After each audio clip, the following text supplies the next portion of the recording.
everybody, it's Eric Pappenfuss. It's Friday, so it must be a buy day, and today we are in Hershey, Pennsylvania at the Antique Automobile Club Association of America Library and Research Center, and we're here with Amoy Goldman, who is the reference librarian and outreach coordinator.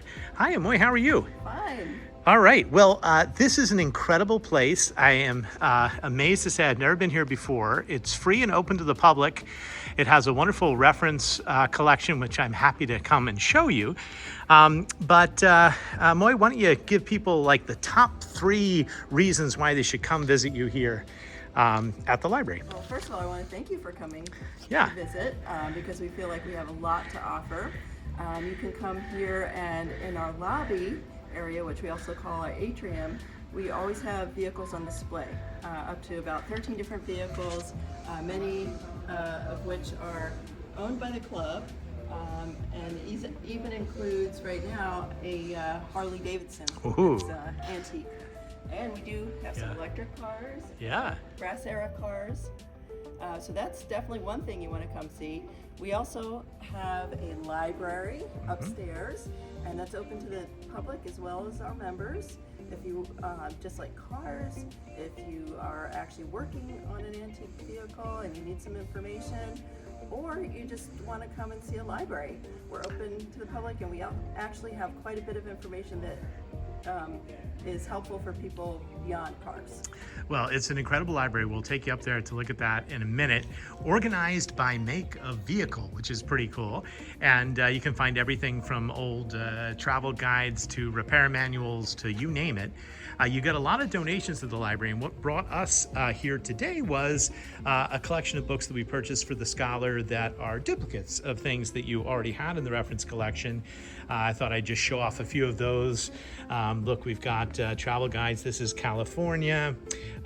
We have sort of vintage stories of driving, even a wonderful collection of old street railway maps showing the grids for Massachusetts there. One of the interesting things I saw upstairs was you had a map of the Lincoln Highway from back just a little after the birth of automobiles, where it had all the electric charging stations that you could find throughout the country. It was amazing, and also amazing to think that that all that infrastructure disappeared, but is now coming back. What's old is new again. What's old is new again. We actually have 2 vintage or older electric cars here in our collection. One from 1909, it's a Studebaker, and then we also have a commuter car. Well, people have to come see that. But there is one particular car, and we're going to go over and check that out, which appealed to us at the Scholar. Now, if you've seen our videos, you know we have a big white van. We call it the Bookmobile. We take it on all of our book pickups, but this is the real deal. This is the 1955 Chevrolet Bookmobile. And Amoy, why don't you take us down the side there? Okay. And I understand you actually drove this, and what was that like? Oh, it was quite an experience.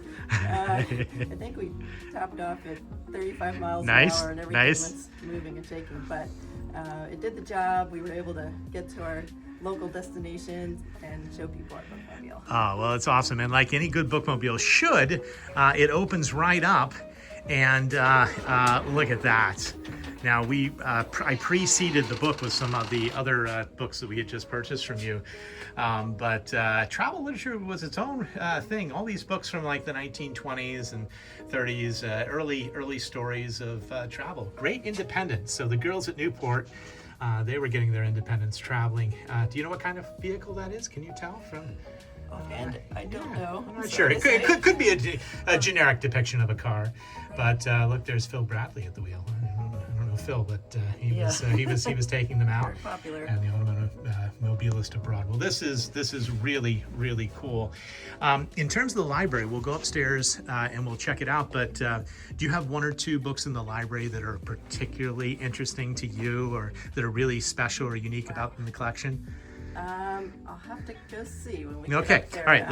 Let's go. We're gonna follow it. So we're in the main floor. This is such a gorgeous and beautiful building, renovated fairly recently, right? Why don't you lead us up the stairs, and I will get a overview of the cars as we go. Look, you even have the occasional motorcycles, or well, that is the Whizzer S10. Yes. Very nice. Most recent addition Uh-huh. is the 1965 Mustang. Yeah, that Incredible. one's pretty impressive. And that was on display at the Philadelphia Auto Show this year. Okay. So people may know you from the events and things that you do, but how many big auto show event type things are there?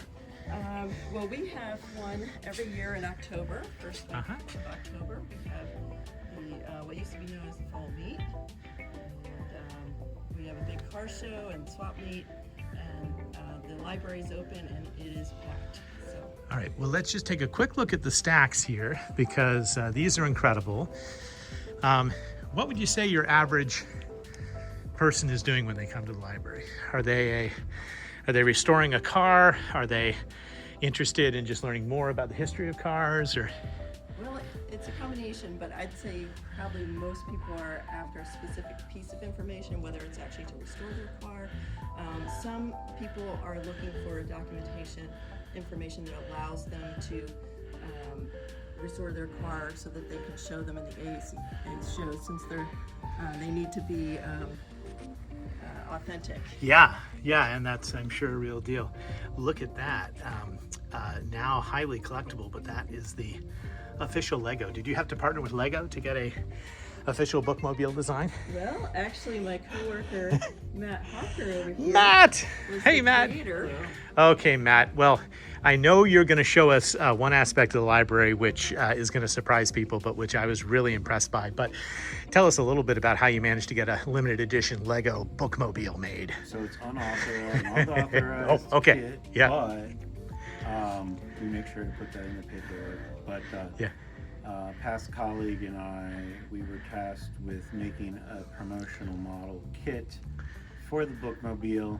So I like to build on the side as a hobby, and I made a sketch model and then worked with my colleague Mike to design the building instructions via software that's available through a Lego secondhand parts Wow. website. That's ironically owned by Lego now, called Bricklink. Okay, I'm sure. Yeah, so it has a instruction software for building instructions. So we worked with our printer to print off the instructions Wow.